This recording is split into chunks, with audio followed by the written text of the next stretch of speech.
Ladies and gentlemen, joining me on the line as he does every Friday or Thursday or Wednesday or whatever day of the week. Ladies and gentlemen, it is Mike Reyes from Cinemablend.com. Hey, buddy, what's going on? I don't think we're really governed by any sort of space-time on this show because we could probably be recording next week's episode tomorrow and it would still sound like it was just the same sit-down. We basically just threw the space-time continuum out the window here. But no, this is another one. No rule. No, absolutely not. Where, much like last week where we kind of recorded in segments, it's going to be the same thing this week. Mike is actually seeing Black Adam later on tonight, correct? We're recording on Thursday. Well, this part on Thursday, right? Yes, we are recording this part on Thursday, and the film that is sweeping the nation, Black Adam, is on my docket tonight.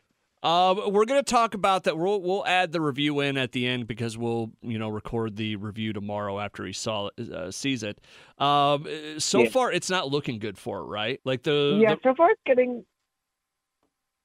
And a hush fell to the crowd.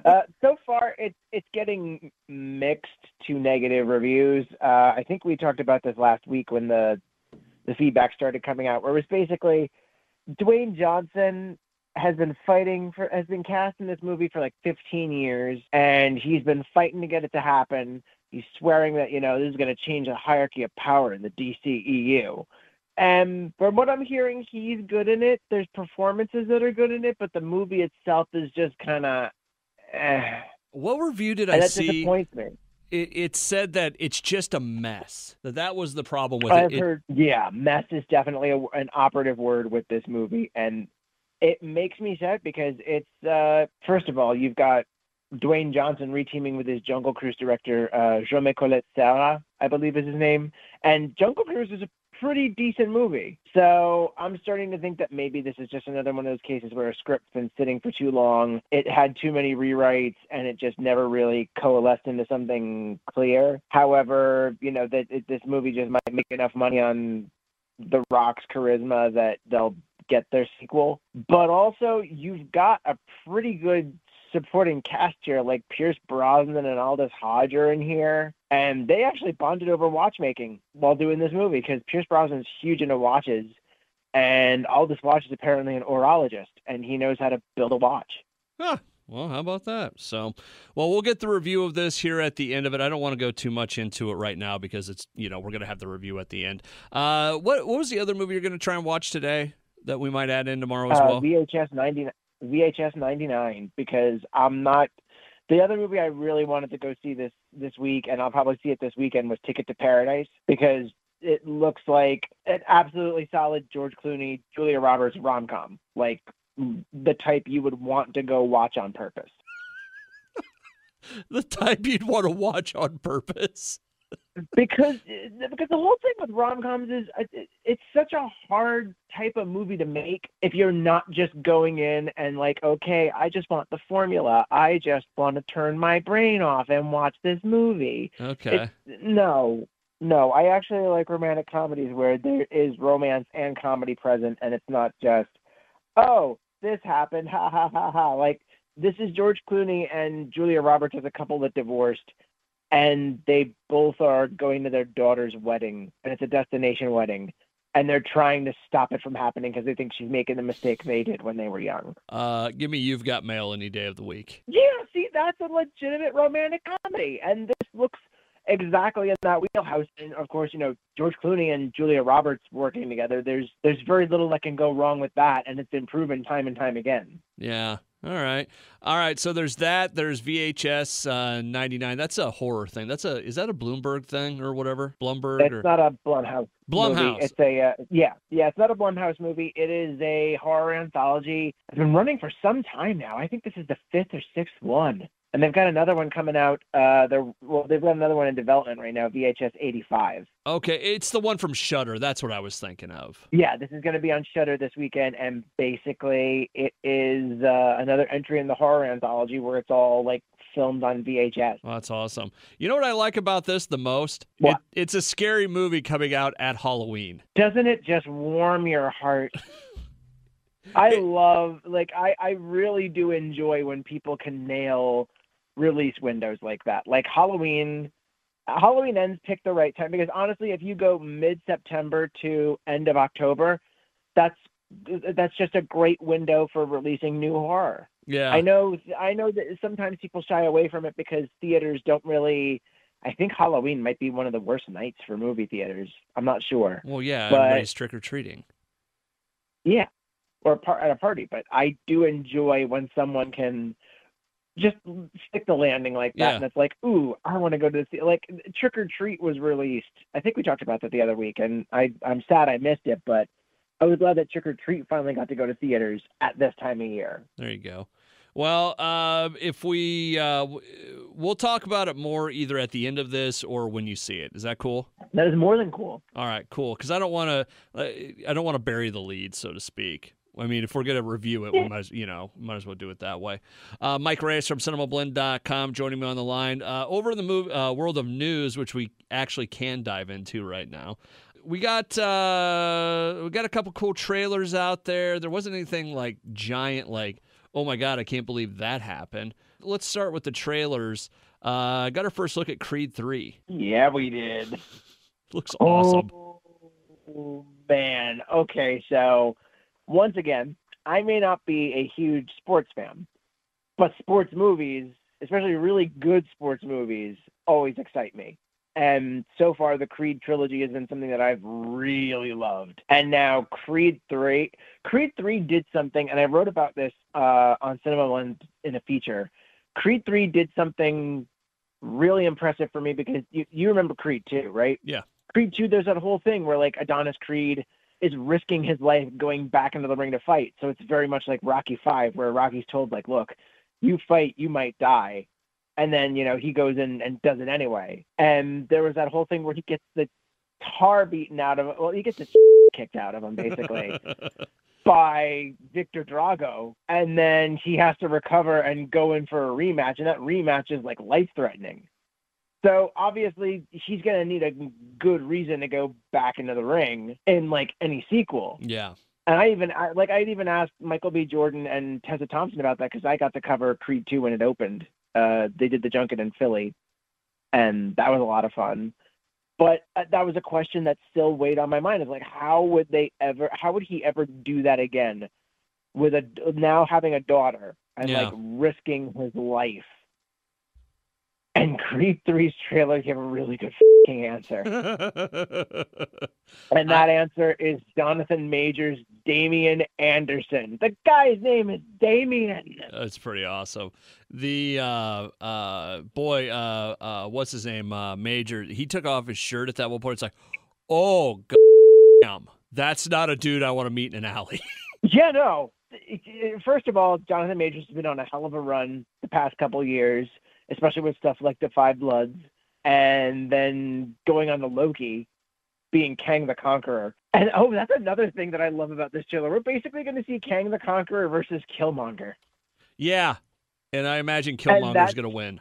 Yeah, you would hope so, because Jonathan Majors' character, seriously, he's got this chip on his shoulder because the whole basic premise is he's been in jail for the last 18 years. And it looks like something went south when they were kids and he went to jail for it. And now he's like, yeah, you have the life I deserve. I'm taking it from you. Yeah. And this is no longer a fight for a title belt or, ego. This is like good versus evil, because it looks like he may kill a man in the ring. It looks like he may have killed someone in the ring in that trailer. And then Donnie Creed feels like he's got to go in there and set him right. And that's exciting. And it's also Michael B. Jordan's directorial debut. So to already be an actor at this level and to have a story like this land on your desk, and then to make it your directorial debut, and he feels like it's the perfect film for him to have made his debut with. Yeah. That just really excites me. Yeah, it looks good. It looks really, really good. I put it up on the website earlier this week. Mike Reyes from Cinema. I'll try that one again. Mike Reyes from Cinemablend.com joining me on the line to talk about movies. The other trailer we got dropped today, The Man Named Otto. This is a new Tom Hanks movie. Yes, A Man Named Otto. It's based on a book called A Man Named Ove, which is from author Frederick Bachman. It was basically they shifted the source for the book. It takes place in Sweden, and they shifted it so it's obviously, it takes place in the U.S. now. And it's about this older man named Otto, played by Tom Hanks, who's just basically a curmudgeon, very grumpy, does not want much to do with the world after losing his wife a couple of years ago. And then a new family moves in, and there's a stubborn cat that wants to basically be part of his life. And all these things sort of start to happen that brighten him up as a result. It looks good. You know what, though? What's weird about it? Like, listen, there's few movies that Tom Hanks is bad in, but I don't know. Has there been a movie that he's been real iconic in lately? I'm trying to think. Like, this seems like something that's right up his alley. Don't get me wrong, and I'm not saying that I don't want to see this or it doesn't look good or anything, but it just seems like a very Tom Hanks role. Does that make sense? Yeah, it kind of does. Just like when he did Greyhound a couple of years ago, that felt like sort of the more dramatic version of the Tom Hanks role, like the World War II captain. It's not. I guess the thing is, it's not like him in Saving Private Ryan or Forrest Gump or something like that. It just seems like him doing another movie, if that makes sense. And I know that sounds horrible of me, but I don't know. That's what I thought when I saw it. I want to see it. Don't get me wrong. Oh no, it looks great, and I really enjoy Tom Hanks getting to be a little bit grumpier and a little more sarcastic. That's always fun to see, and the cat, it does look adorable. But yeah, this almost does feel like a base hit, like in the Tom Hanks filmography, where it's like, this is the type of character you would get him to play. Yeah. And I have no problem with that. Sometimes you get to a point in your career where you do stuff like that. Or in the case of Elvis, you try to branch out and he plays like more of a, depending on who you talk to, a cartoonishly villainous character. Yeah. With like the fat suit and the accent. He's making swings, but at the same time it looks like he's balancing them with meat and potato stuff like this, and both look like a lot. I still haven't seen Elvis, but he's one of the reasons I do want to see Elvis. Mike Reyes from Cinemablend.com joining me on the line. Was there another trailer, or were we going over to, what was Terrifier 2? Oh, so this is an indie horror film that has recently been released in it's been in a limited theatrical release. Oh, okay. But it's actually been doing really well considering like the limited screens that it's been getting. So Terrifier 2 is a sequel. Well, obviously the sequel is 2016's Terrifier. We actually had one of the lead actors on Overdue Rentals recently, David Howard Thornton, who plays Art the Clown. I'm looking at the poster for this now.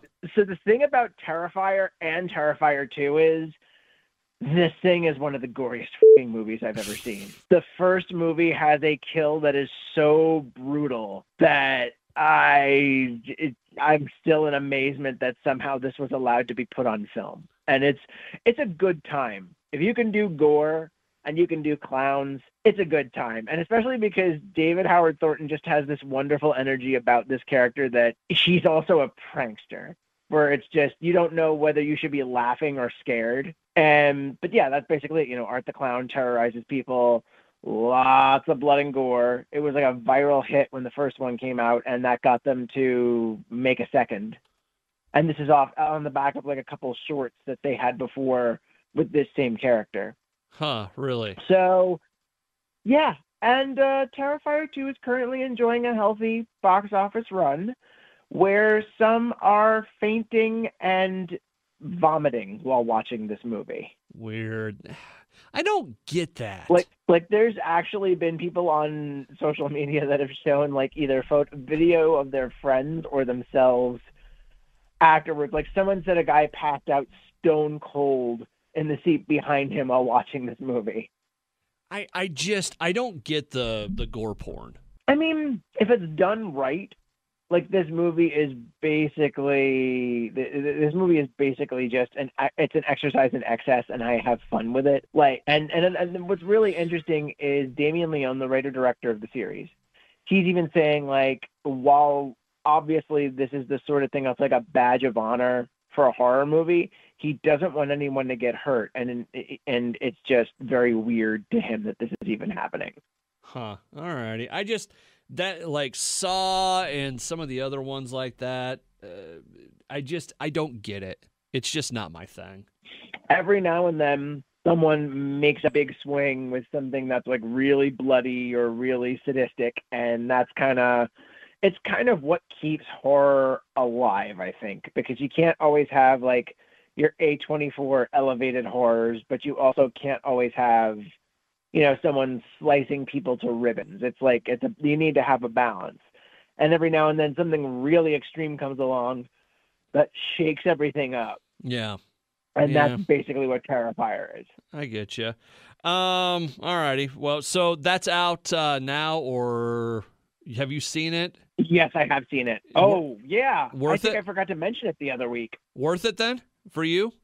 Oh, it's worth it. Okay. Oh, Terrifier, like I said, if you can do gore and if you can do clowns, Terrifier 1 is on Tubi right now and other free platforms, and Terrifier 2 is in like a limited theatrical. It should be going to streaming and home video sometime in November, I want to say. Terrifier 2 is like, it's funny because I when I was taking notes on the movie, I abbreviated this T2, and it's like all of a sudden a light bulb went off. It's like, this is kind of like a Terminator 2 style sequel where they build a little more backstory into the world, because the first one really didn't have that much backstory on Art the Clown or anything else. And this one, they build more backstory. It goes from like a movie that was about an hour and a half to 2.5 hours, but it doesn't drag or feel excessive in its length. Okay. If anything, it's drawing a more compelling universe, and it's just a lot of fun to watch. And this time around, Art the Clown's terrifying this young girl and her brother. Oh boy. And there's all this vague story plot that basically shows that there may be a connection between their family and this character, and okay, it's just a lot of fun. And who was it? There's a wrestler in this movie. I think it was Kevin Nash. Oh, I think I remember you saying that at one point. Yeah, like Kevin Nash is in. Okay, so slight spoiler for Terrifier 2. I don't think this is like, it's not a huge story thing, but if you're going to this movie looking for Kevin Nash, Chris Jericho. Sorry, Chris Jericho's in this movie. Okay. And spoilers, Chris Jericho's in the post-credit scene, or the mid-credit scene. Like, there's a lengthy mid-credit scene where he's in there. And I remember watching the credits for the movie and thinking, wait a minute, Chris Jericho's in here. I thought Chris Jericho's in here, but I didn't see him. Did I miss him? Was he under like makeup or something? And then it kicks into the mid-credit scene, and Chris Jericho's in there as like an orderly in a hospital. And oh man, you want to talk about gore? That mid-credit scene has quite a bloody finish. All righty, we'll leave it there. Mike Reyes from Cinemablend.com joining me on the line to talk about movies. How do you want to wrap up this part before we get to the reviews? Did we want to touch on the She-Hulk thing or whatever? Why not? I mean, the finale was this past week, wasn't it? Yeah, we didn't talk about it last week because we were kind of all over the place. You haven't seen the entire series, right? What's that? Yeah, I watched that first episode and I just kind of checked out. I'm sorry. The final episode was... I will say it was unlike anything I've ever seen before. Do you mind spoilers or what? I really don't care. Go right ahead. Okay, so the long and short of it is it leads up to the finale episode where things aren't going the way she wants them to. So she like crawls out of her own show. Like they do a thing like, when you pull up Disney and you've got the screen to choose what you want. Yeah. They did a comic book reference where she ripped her way out of the comic. Well, she rips her way out of that and she's like climbing up it. It's kind of neat, but it's weird. And then she's all of a sudden at the back lot at the MCU, and she goes into the writer's room and she wants to talk to Kevin. When they go in, and Kevin Feige is represented by an AI that's generating the entire MCU. Complete with its own hat. Yeah, and my wife and I looked at each other during it, and we were like, what did we just watch? Like, I don't really know what they were trying to accomplish with it. I get... To me, it kind of felt like it made fun of everything the MCU has done over the last 10, 15 years or whatever it's been, because she argues with Kevin, and make some jokes and stuff, and they redo the ending again, and it wraps up the exact way she wants. It's like, okay, I don't know what I just watched. Meta, humorous, I don't know. They tried to go really meta with it, and it's like, okay. Like, I like don't get me wrong, like, I like the show overall. I like her. I think she was great. I think she was funny. I love the Matt Murdock thing, and Daredevil in it. I didn't like what they did with Abomination, because I don't know why you have to take your villains and then turn them into silly, likable people later on, if that makes sense. I like what I've seen of that, because Tim Roth is just always has that charisma to spare. Yeah. And I like the fact that they've turned like Abomination into this yoga master, basically. I don't know. It felt like all of a sudden, it felt like they got to a point and they go, we don't know how to wrap this up. I think that's what they were trying to make a commentary on, is that the commentary is basically a commentary on the commentary that fans have had, where it's like, Marvel doesn't know how to wrap up its series. But I'm just a dude watching this, and I'm not allowed to say what I think, because I'm just a troll. I was gonna say, you don't like it because you're a dude. Yeah, exactly. That's what it's gonna come down to. But like I said, I liked it. I really did. I liked her. The only part I didn't like about the whole series was I thought the CGI of She-Hulk at times was really and it was bad enough that it took me out of it, So yeah, I remember we were discussing that with the first episode. And again, yeah, I totally agree that Tatiana Maslany is an acting powerhouse. I loved her I saw her on Broadway and Network. Okay. With the Bryan Cranston adaptation, and she was fantastic in that. She also has a really good role in an audio version of Lock and Key, which was a comic series that, they also did an adaptation for Netflix. I think it was Joe Hill, Stephen King's son, that was behind it. Oh, really? But she's really good on that. Yeah. She's great. They did like a whole audio. She really is. She's funny. She's got a lot. It just seemed like they made fun of the entire MCU. It's like the only thing I can think of, it's like, oh, wow, if only Spider-Man could have crawled his way out of his movie to go to Kevin and talk about how bad his life was at the moment. Well, maybe She-Hulk is also another way to sort of bring Deadpool into the MCU, because now that we've sort of established the fourth wall breakers in this universe, I was like leaving the door open for him. Maybe I know that she's did fourth wall breaks in the comic and stuff, so I get that. I was hoping they made a big deal in that first episode of him saying, really, there's no one else behind the wheel. I was kind of hoping that was going to play into it, where maybe she does have the split personality and that's who she was talking to, and she didn't realize it. That's probably the drama version of this. The comedy version of this is fourth wall comedy. Yeah. So anyways, the She-Hulk finale happened, and okay. This weekend we do get the season finale of House of the Dragon too, by the way. Oh, cool. Another show I don't watch. Did we talk Werewolf by Night? I don't remember. I watched it. I finally did see it. Did you like it? I loved it. That's another one that I don't know. I don't know if it's I don't know enough about it, or I don't know. It kind of befuddled me too. Monsters.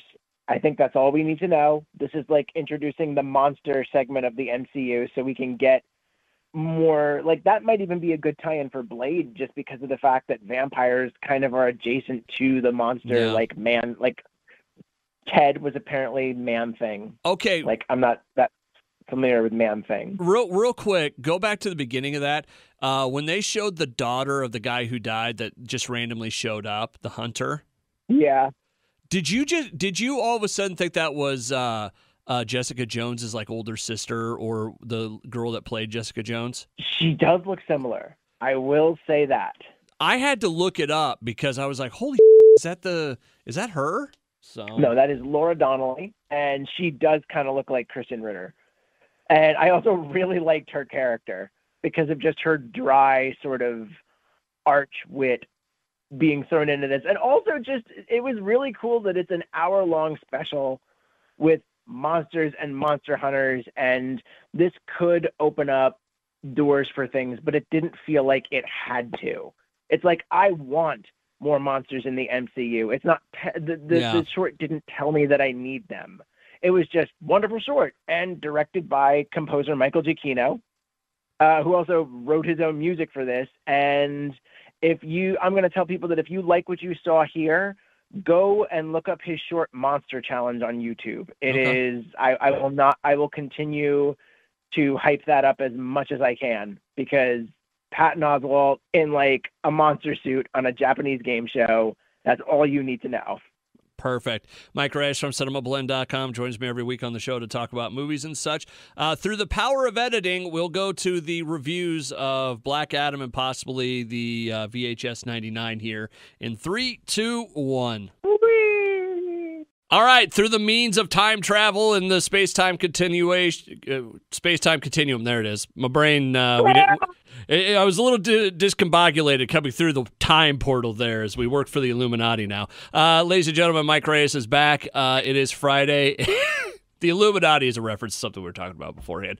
Anyways, you saw Black Adam last night. You had to be there. You had to be there. Oh, my God, the aliens. I did. Yeah, I was there. All right. I saw it. I saw Black Adam. All right. How did we like Black Adam last night? Do you want the good or the bad first? Would you recommend it to people? Not particularly. Okay. Not completely. Okay, it's a mixed bag, because this isn't a total disaster. It isn't a total disaster. There are scenes and moments in this movie that actually work really well.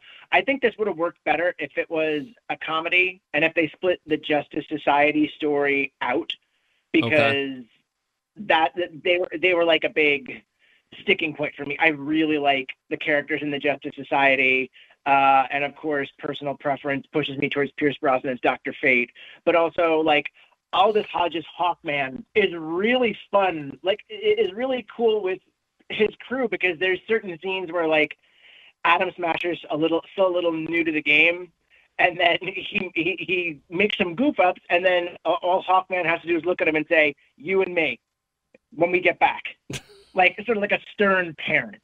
Okay.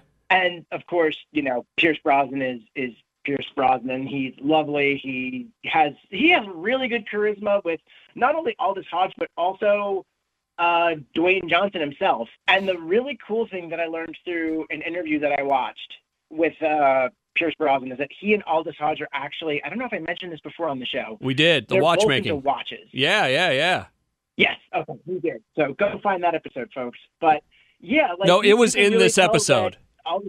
It was in the past. Oh, okay. But when will then be now? You're looking at now. When was then? We just passed it. When? Just now. Oh, Space War. Okay, so it sounds like it was kind of like what we talked about earlier, where with some of the reviews that we had read, where it was there are some cool parts, but it's a mess. Yes, this film is definitely a mess. It's got a message. It's got Dwayne Johnson challenging the hierarchy of power in the DCEU, which to a certain extent he does challenge it, because I think he's quite possibly the largest threat in universe besides, Steppenwolf. But how or if Billy, well, he hasn't come in yet. Yeah. So, but right now, I would say Black Adam is probably the biggest threat in the DCEU, or he could be one of its greatest champions, because, again, he's an anti-hero. It just feels a little hammer meet head of nail in this movie. But that said, there are some interesting appearances from various characters that we've seen in the DCEU. I won't spoil it for anyone just yet. But if we want to do a spoiler section, we can. All right, spoilers right now, because we actually already talked about this. And the scene that you're talking about is the mid-credit scene or post-credit scene, right? Oh, not just that. There's more. Okay. Oh, okay. Well, real quick, was what we talked about last week correct with the post-credit scene? That Henry Cavill Superman's in it? Yes. Okay. Then it wasn't just that footage leaked last week. Yeah, it was one of those ones, though, where people are so good with technology now. It's like, man, did that really happen? Is this just, But anyways, okay. Why? What? I don't care. Spoilers. They're not that Spoilers. good to fake a bootleg. You never know. I've seen a Predator porno. Let's just keep moving. No, I'm just kidding. Although that could be interesting. Anyways, Anyway. thoughts for later. Who shows up in the movie? Spoilers. So we don't get in trouble. But who shows up? I know this is going to be a shock to you, but Jaimin Hansu's wizard from Shazam appears in here because apparently Black Adam's connected to Shazam. I mean, they're talking about all this Superman fighting, but I'm just, for the folks at home, I'm being facetious right now. I knew the connection, and that further confuses me as to why they're really hammering home the whole, he's going to fight Superman. It's like, well, cool, but Black Adam's more linked to Shazam, and that's something that's still very much going on right now. But, DCEU is going to DCEU. But also, Viola Davis is back as Amanda Waller, and not just in the mid-credit sequence, but also in the film itself. Okay. Because she contacts the Justice Society to kind of, I guess, put the smackdown on Black Adam, as you would. She didn't... and then Jennifer Holland. Jennifer Harlan, who's that? Sorry? Oh, I was just going to say they didn't call him Jennifer Peacemaker. Holland, no, but Amelia Harcourt, Jennifer Holland's character from Peacemaker, is there. And... perhaps one of the coolest cameos in the DCEU ever, Henry Winkler is now in canon as a previous Atom Smasher. Okay. I think it's cool that Henry Winkler is now connected to a superhero universe. I doubt we'll ever see him do a full DC movie, but that is not saying I would not watch that because it's Henry Winkler. Henry Winkler's a damn legend. All righty. But again, this movie kind of highlights where DC is right now, and it's very much a mess where you've got plans and then plans don't pan out. So they go over here and do something else and then switch back here and do this. And I honestly don't know where this universe is going. I know that there's corners of it that I like. And one of those corners is Shazam, which, by the way, we got the trailer from Comic-Con for Shazam Fury of the Gods. It looks good? It looks good. Like we get most of it is like voiceover from Zachary Levi's Shazam, and we see Billy Batson and his foster family saving the world yet again. We get a nice quick look at Lucy Liu and Helen Mirren as Calypso and Hespera, respectively, coming in to wreck stuff up, and then Rachel Zegler's Anthea, I believe that's how you pronounce it. I'm open to corrections, but it still looks as heroic and as funny as the first one was.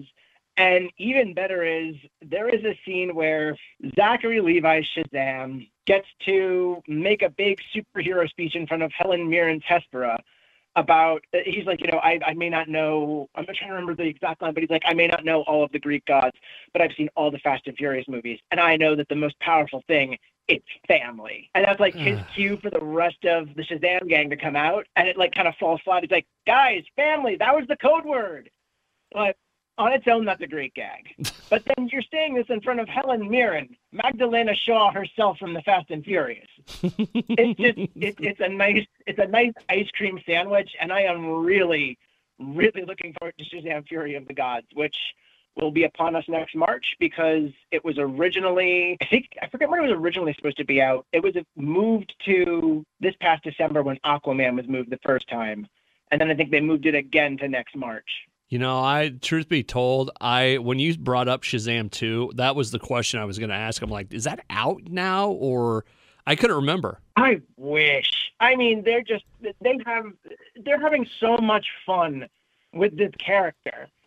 And out of all the stuff that's happened outside of Zack Snyder's Snyderverse projects, this is one of the DC projects that really has me excited because that first one really was just something really fun and yet probably the most accessible for families. So it was like, cool, you're doing like a family comedy that sort of rides the edge of more adults and of adult humor and, okay, big blockbuster stuff. Like it didn't feel limited. It felt like it knew what it was. It felt like it was having fun. And it looks like you're just going to get more of the same in a good way for Shazam Fury of the Gods. All right, Mike Reyes from Cinemablend.com joining me on the line. Did you see that VHS movie? No, I did not get to watch it yet because I had some other junket stuff to repair and a movie I can't talk about yet. But I will say VHS 99 is streaming on Shudder right now. I will personally apologize to the good people of Shudder for not watching it yet, although I will also apologize for not having my subscription renewed yet. I believe I will rectify both of those quickly before Halloween because I really do miss having Shudder. I know I've mentioned it before, but I'm just gonna. You're just a fucking failure on every front on Shudder today. No, I'm not, because I'm still talking about them. Yeah, and I'm also going to just, once again, not sponsored in any way, but Shudder, we would so be open to a sponsorship because, again, this is one of the coolest streaming services that I don't think people talk about enough outside of the horror community, because not only does it have a lot of deep-cut horror movies, some foreign films, thriller films in there, too. It's not just all horror. But they also have 3 dedicated streams where it's just, you want to throw it on in the background and don't want to choose something, it's there. All right. And we are in the Halloween season right now. This is basically your church. There you go. Mike Reyes from Cinemablend.com joins me every Friday and Thursday and Wednesday and possibly leap years to talk about movies. You can find out more about him, Mr. Controversy 83 on social media. You can find his profile on Cinemablend.com. Mike, you have yourself a great weekend, man, as we turn to the Illuminati for work. Shazam! I mean, have a good weekend. See, now they don't. You had to make a joke about it, and now the Illuminati doesn't want us anymore. The Illuminati will always want us. It could be the mouthpiece for the Illuminati. Could be. Yeah, but Black Bolt's kind of got that covered. Oh, whatever. All right. Have a great weekend. You too.